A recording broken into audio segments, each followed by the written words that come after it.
আসসালামু আলাইকুম।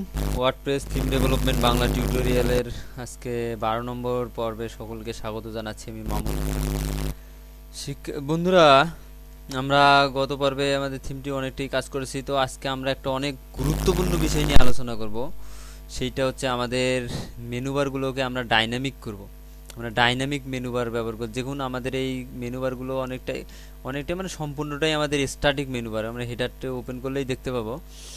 এইখানে আমাদের যে মেনু বার আছে, কোথায়, header.php,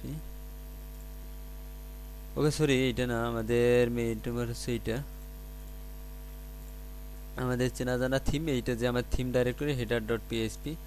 ওকে, এই হচ্ছে আমাদের হেডারের মেনুটা, উপরের মেনু, এবং এইটা হচ্ছে আমাদের নিচের মেনুটা। কিন্তু এটা আসলে ডাইনামিক করবো আমরা।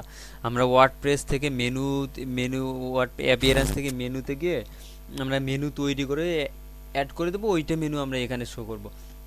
তো সেইটা যদি করতে যাই, আমরা ওয়ার্ডপ্রেসে যাই, দেখি আমাদের মেনু আছে কিনা। দেখুন অ্যাপিয়ারেন্সের আন্ডারে যে মেনু নামে অপশন ছিল ওইটা কিন্তু নাই। আমরা যদি অন্য একটা থিমে অ্যাক্টিভ করি, দেখুন এখানে মেনু নামে উইজেট নামে অপশনগুলো চলে যাচ্ছে, কিন্তু আমাদের থিমে আসলে এই অপশনগুলো এখনও নাই। আমাদের থিমে এই অপশনগুলো আনতে হবে। যদি আমরা এই অপশনগুলো আনতে চাই, আমাদের থিমে অ্যাড করতে চাই, তাহলে আমরা জানি যদি আমাদের ওয়ার্ডপ্রেসের নতুন কোনো ফিচার অ্যাড করতে হয়, তাহলে আমাদেরকে অবশ্যই ওয়ার্ডপ্রেসের ফাংশনে কিছু ফাংশন লিখতে হবে। তো অবশ্যই যেহেতু আমরা এখানে মেনু অ্যাড করব, সেহেতু আমাদের ওয়ার্ডপ্রেসের ফাংশনে কিছু ফাংশন অ্যাড করতে হবে। তো আমরা ফাংশন অ্যাড করি। তো এটা ইনেবল কমেন্ট আমরা করছি। এখন আমরা ফাংশন অ্যাড করে কমেন্ট করে রাখি অ্যাড ডাইনামিক মেনু। এটা ফাংশন অ্যাড করার জন্য আমাদেরকে ফাংশন লিখতে হবে। তো আমরা ফাংশন লিখি functn ফাংশন। ফাংশনের নেম দিলাম, যে কোনো নাম দিতে পারি, wp ডাইনামিক মেনু MENU। তো এই নামটা আমরা যে কোনো নাম ব্যবহার করতে পারি, সেটা কোনো ব্যাপার না। কিন্তু আমরা যখন অ্যাড অ্যাকশন করব, অ্যাড অ্যাকশনের সময় অবশ্যই, এই যে আমরা অ্যাড অ্যাকশন করছি, এই অ্যাড অপশনের সময় অবশ্যই আমরা যে নামে মেনু বারটি তৈরি করব, অবশ্যই সেই নামেই আমাদের ব্যবহার করতে হবে। নতুবা আমাদের সমস্যা দেখা দিতে পারে। আমরা অবশ্যই সমস্যা দেখা দেবে। এই নামটি এখানে হবে, এই অ্যাড অপশনে এই নামে, এবং এইটা আমরা যেহেতু মেনু অ্যাড করতেছি, তো এটা আমরা ইনিট করে দিই, ইনিট। ওকে, আমাদের ফাংশন নেমটা অবশ্যই চলে আসবে এইরকম সেম অ্যাজ হতে হবে, এবং এর মাঝে আমরা কিছু ফাংশন লিখবো ডাইনামিক মেনু আনার জন্য। তো আমরা ইফ কন্ডিশন দেই, কন্ডিশন দিয়ে একটু চেক করে নেই যে আমাদের ফাংশন এক্সিস্ট আছে কিনা। ওকে, এটা চলে যায় এখানে। If function exist, FUNCTION function exist, EXISTS exist.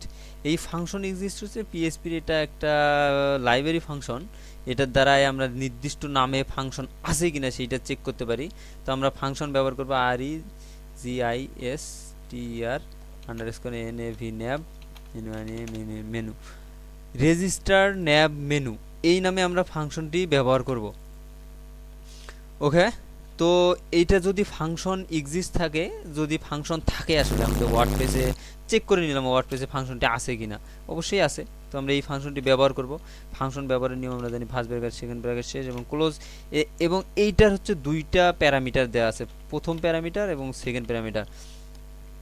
প্রথম প্যারামিটারটি হচ্ছে এইরকম যে আমরা এই মেনুটার জন্য একটা নাম দেবো, আইডি নেম দেবো, যেই নামটা দিয়ে আমরা আমাদের ওয়েব পেজে, যেমন এখানে আমাদের মেনু বারটা কিন্তু স্ট্যাটিক আছে, যখন আমরা ডাইনামিক মেনু বার করবো তখন তো এই কোড থাকবে না, আমাদের ডাইনামিক কোড ব্যবহার করব, সেই ক্ষেত্রে লাগবে। তো আমরা যে কোনো মেইন মেনু, মেনু যে কোনো নাম দিতে পারি। অ্যান্ড এখানে আমাদের ব্যবহার করার জন্য আমরা সর্বপ্রথম দুইটা আন্ডারস্কোর ব্যবহার করব, অ্যান্ড আমাদের ফার্স্ট ব্র্যাকেট শুরু, এবং এই যে কোলনটা শেষ আছে, এইটা শেষ। কোলনের মাঝে আমাদের এই যে সিঙ্গেল কোটেশনটা ফার্স্ট ব্র্যাকেটের মাঝে রাখতে হবে, কারণ এইটাও হচ্ছে একটা আন্ডারস্কোর নামেই এটা একটা ফাংশন। এইটাতে আমরা নাম দেবো MAIN মেইন মেনুয়ে, যে কোনো নাম দিতে পারি। এই নামগুলো ইম্পর্টেন্ট আছে, এই নামটাও ইম্পর্টেন্ট আছে, কারণ ওয়ার্ডপ্রেস এই নামে শো করবে আমাদের মেনুটি। তো আমরা দেখি আমাদের একটা মেনু রেজিস্ট্রেশন হয়ে গেল, জাস্ট সিম্পল, বেশি তেমন কোনো কিছু না। ওয়ার্ডপ্রেসের রেজিস্ট্রেশন হয়ে গেল। তো আমরা এখন দেখি আমাদের এখানে ওয়ার্ডপ্রেসে যদি আমরা রিলোড দিই পেজটি, ওকে, দেখুন আমাদের একটা মেনু নামে কিন্তু অপশন চলে যাচ্ছে। আমরা এখন এই মেনুটার ম্যানেজ লোকেশন দিতে পারি, দেখি ম্যানেজ লোকেশনে গিয়ে দেখি মেনু 1 নামে চলে যাচ্ছে, এবং আমরা যে মেনুটা করছিলাম মেইন মেনু, জাস্ট এখানে আমরা দেখি, লক্ষ্য করি এই জায়গায় আমরা মেইন মেনু নাম দিয়েছি, অ্যান্ড এই নামটা কিন্তু আমরা এখানে মেইন মেনুতে পেয়ে গেছি। যদি আমরা এখানে দেই মেইন দেই, জাস্ট আমরা নামটা চেঞ্জ করে দেই যদি, তাহলে কিন্তু আমরা যে নাম দেব এখানে সেই নামটি এইখানেই পাবো। তো রিলোড দিয়ে ওকে দেখুন ওই নামে হয়ে গেছে। তো এভাবে আমরা নাম নির্দিষ্ট নাম দিয়ে যখন আমরা একাধিক মেনু ব্যবহার করবো তখন অবশ্যই আমাদের কাছে নামটি ইম্পর্টেন্ট হবে। মেনু ওয়ান, যে আমাদের একটা মেনু ওয়ান নামে মেনু তৈরি করা আছে এখানে দেখি, এই যে মেনু ওয়ান নামে। তো আমরা একটা নতুন মেনু তৈরি করি, এটা দিলাম head, HEAD head menu, MENU head menu, যদি উপরের জন্য ক্রিয়েট মেনু। ওকে, এটাতে আমরা আইটেম অ্যাড করি, আমরা ক্যাটাগরি অ্যাড করি, HTML CSS PHP। ওকে, অ্যাড করলাম। আমরা পেজও অ্যাড করতে পারি এখান থেকে, ভিউ ওয়ালে হোম পেজটা অ্যাড করি, এটা হোম পেজ সবার উপরে। ওকে, সেভ। তো আমরা ম্যানেজ লোকেশনে যাই, ম্যানেজ লোকেশনে যে আমাদের হেড মেনু এইটাকে সেভ দেই। ওকে, এই যে মেনু আছে এইটাতে যে মেনুটা আমরা তৈরি করলাম একটা লোকেশন, এই মেনুতে আমরা হেড মেনু রাখলাম, কিন্তু এই মেনুটা আসলে কোথায় শো করবে আমাদের কিন্তু ওয়েবসাইটে যদি আমরা যাই রিলোড দিই কোথাও এই মেনুটা নাই, কারণ আমরা আসলে এখনো কোনো নির্দিষ্ট লোকেশন দেখাই দেইনি যে এই মেনুটা আমরা কোথায় ব্যবহার করব।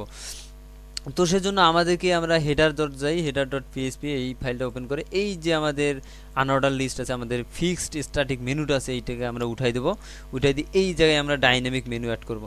তো আমরা এখানে লিখি পিএসপি কোড, লিখি পিএসপিতে ডাইনামিক কোড আনার জন্য, মানে ডাইনামিক মেনু বানানোর জন্য ব্যবহার করতে হবে WP-NAV nav menu, MENU menu. Okay, এই ফাংশনটি ব্যবহার করব, এই ফাংশনের কিছু প্যারামিটার দিয়ে আমরা মেনুটাকে নিয়ে আসবো, এবং ফাংশনের প্যারামিটার হিসেবে আমরা একটা অ্যারাই ব্যবহার করব, অ্যারাই। ওকে,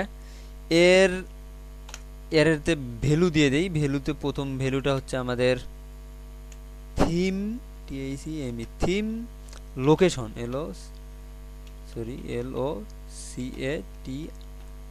LOCATION থিম লোকেশন।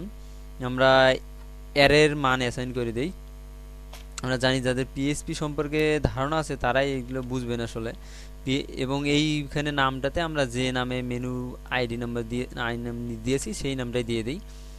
এখানে পিএসপির ধারণা না থাকলে জাস্ট একটু বুঝতে অসুবিধা হবে, কিন্তু সমস্যা নেই, আমরা জাস্ট এইটুকু জেনে রাখেন যে এই কোডটুকু দিলে এইটুকু হয়ে যায়। এগুলো সব আমরা আমাদের এক্সারসাইজ ফাইলে দিয়ে দেবো, সমস্যা নেই, আপনারা ওখান থেকে কপি পেস্ট করেই ব্যবহার করতে পারবেন।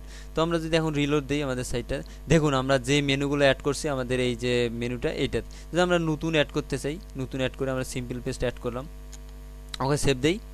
দেখুন আমরা রিলোড দিলে এখানে কিন্তু আমাদের এই নামে মেনুটা চলে আসলো। তো আমরা এখান থেকে মেনুটা আমরা ওয়ার্ডপ্রেস থেকে কন্ট্রোল করছি, কিন্তু আমাদের নিচের মেনুটা কিন্তু এখন আমাদের স্ট্যাটিকেই আছে, আমরা নিচের মেনুটা ডাইনামিক করিনি। তো আমরা নিচের মেনুটাও অনেক ইজিলি ডাইনামিক করতে পারি। জাস্ট আমাদের যেহেতু মেনু এবার রেজিস্ট্রেশন করা হয়ে গেছে, তো আমরা একটা মেনু অ্যাড করব, জাস্ট ওয়ার্ডপ্রেস ন্যাপ মেনু, এইটাকে আমরা কপি করি, CTRL-D দিয়ে ডুপ্লিকেট লাইন দেই, এবং এটার জন্য আলাদা একটা নাম দিই, কারণ একই আইডি দিয়ে তো আমরা দুইটা মেনু তৈরি করতে পারি না। এইটা মেনু দিলাম এখানে, এবং এইটা নাম, এবং নামটা কি শো করবে ওইটার আমরা দিলাম MENU মেনু 2 দিলাম যে অর্থাৎ। ওকে, আমরা সেকেন্ড মেনু দেই 2ND, সেকেন্ড মেনু দিলাম। ওকে, এটার আইডি ব্যবহার করলাম মেনু। এখন আমরা যদি যাই ওয়ার্ডপ্রেসে আমাদের,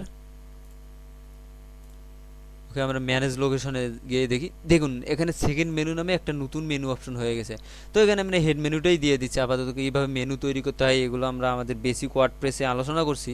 তো আপনাদের যদি কোনো সমস্যা থেকে থাকে তাহলে আপনারা আমাদের বেসিক ওয়ার্ডপ্রেস কোর্সটি করতে পারেন, ওটা ইজিলি, তাহলে আপনাদের এই বেসিক বিষয়গুলো অনেক সুন্দরভাবে বুঝতে পারবেন। এইখানে মেনুটা কিন্তু আসেনি, কারণ আমরা এখনও মেনুটা এখানে অ্যাড করে দেইনি। তো আমরা এইখানে যাই, আমাদের এই যে আমাদের হেডার মেনুটা আমরা অপশন অ্যাড করলাম না, জাস্ট কপি পেস্ট করে দেই, লিখতে অনেক সময় লাগবে। ওকে, জাস্ট আমাদের আইডি নম্বরটা আমরা শুধু চেঞ্জ করে দেবো, আইডিটা আমাদের ছিল শুধু মেনু।